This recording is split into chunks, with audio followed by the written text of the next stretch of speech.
The planes, they're out and about, and the sun is shining bright, so most of the snow start to melt. We still have some places that have snow, as you could see underneath the trees. Still have a lot of snow.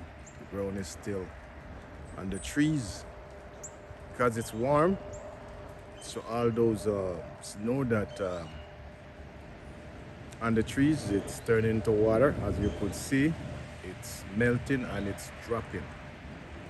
You could hear the birds because it's like 42 degrees right now, so it's warming up.